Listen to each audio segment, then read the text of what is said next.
Greetings, investigators! We are down by the waterside once more, which can only mean one thing. Welcome to this unboxing of Return to the Circle Undone. For anyone that doesn't know what a Return to product is, this should get you up to speed. Is it a collection of all the separate packs sold at 1/6 of the price? Well, that doesn't sound very likely now, does it? A Return to box provides new scenario cards to freshen up the original and increase replayability or potentially make things harder to compensate for all the snazzy player cards that were released in the intervening time.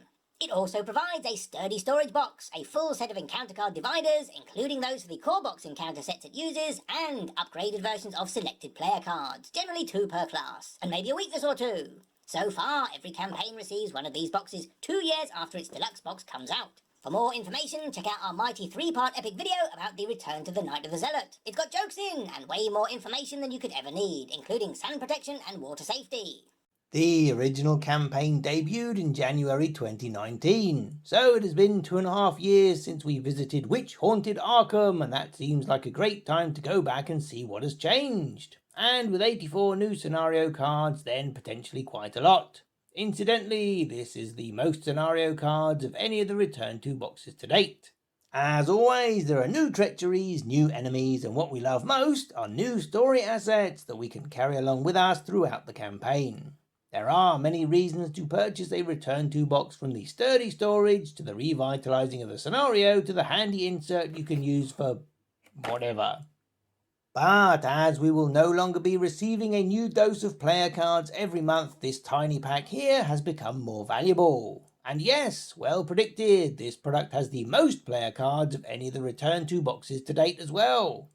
But before we move on to these, we need to tell you about your fabulous occult free gift.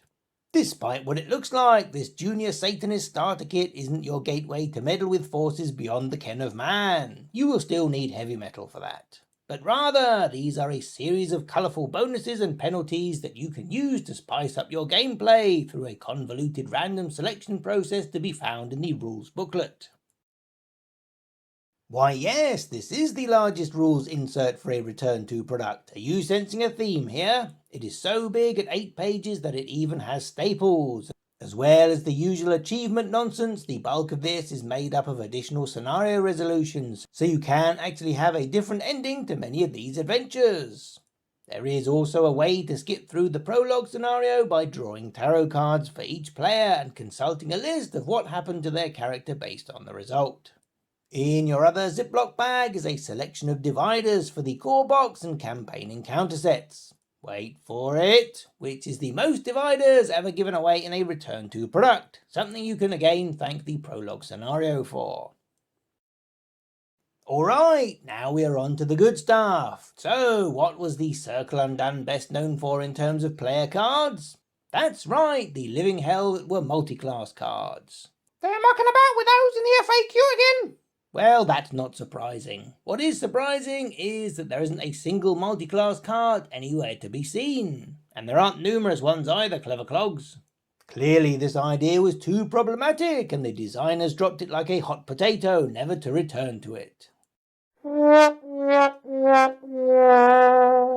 So, what fabulous card type do we see more of here? No, it's not the amazing escalating skill cards, unfortunately. Tarot cards, an idea so overpowered they had to invent a whole new slot.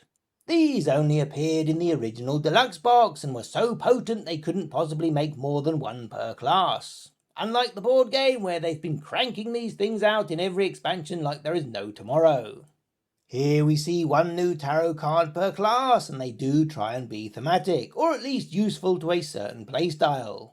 With most mystics lamenting the lack of arcane slots, this one might see the most play. There is another neutral tarot card too, which may just be the solution to the age-old question of why does my deck keep running out of resources. We even have a tarot weakness to make the circle complete. Slightly less terrifying than the tower depending on your deck build.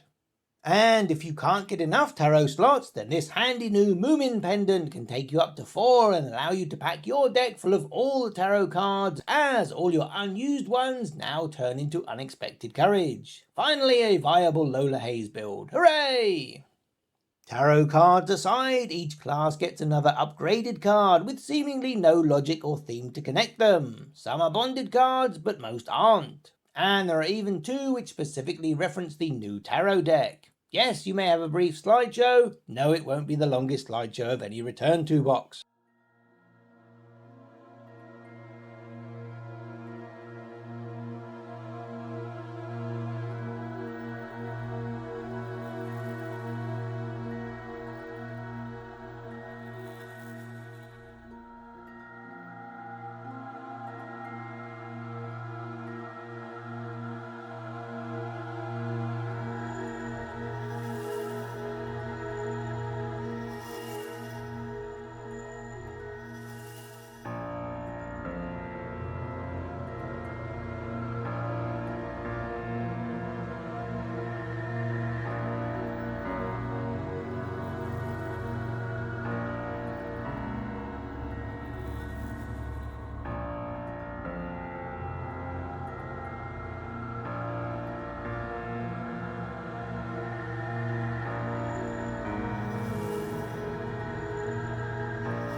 Well, that's pretty much it for this product. There is a QR code on the back, but the whole of the site appears to be down at the moment.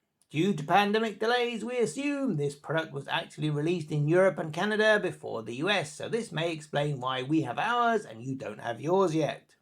Thank you for watching our unboxing of Return to the Circle Undone, which definitely wasn't the longest return to unboxing. We have a whole range of videos for many of the Arkham horror games. Let us know in the comments below what product you think we should cover next. If you are in a position to help us out, then head over to our Patreon page and see all our videos and work in progress before they go public. And our top secret game design series that is for patrons only.